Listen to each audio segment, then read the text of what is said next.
Nous sommes le lundi 15 juin 2026 et l'on se retrouve pour les chroniques de la Lune, ta guidance qui te parle de tes émotions et de la meilleure façon de les gérer. Cette semaine, j'ai effectué mon tirage avec le Spirit de la Lune de Marissa Rankin et Rakael Karingela.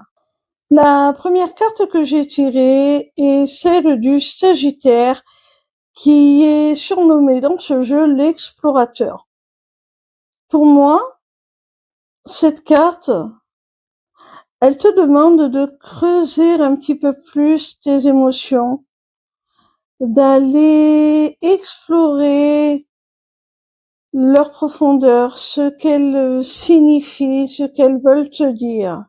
Cette carte, c'est également une invitation à explorer la nouveauté, à découvrir de nouvelles choses qui vont susciter de nouvelles émotions.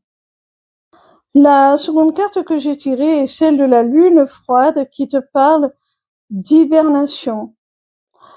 Peut-être que tu as enfoui tes émotions, tu les as comme endormies, anesthésiées. Tu t'es refroidi peut-être suite à l'hostilité d'une situation. On te demande de sortir de cette hibernation, de réveiller à nouveau tes émotions. La troisième carte que j'ai tirée est celle du Capricorne qui est surnommé le Conquérant. Cette carte, elle t'invite à booster ta confiance en toi. Tu dois croire en toi. Tu dois aller au-delà de tes peurs aussi, les vaincre, les affronter pour te surpasser.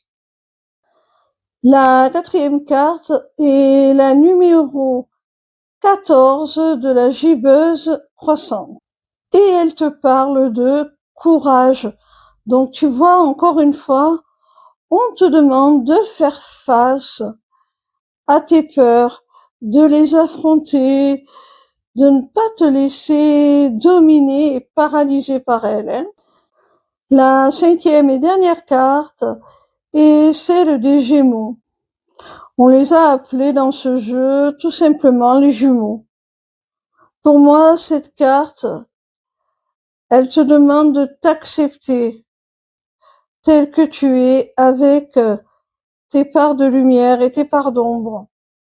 Tu ne pourras être dans l'amour de toi-même que lorsque tu auras effectué ce travail d'acceptation de toute ta dualité, de toutes tes facettes.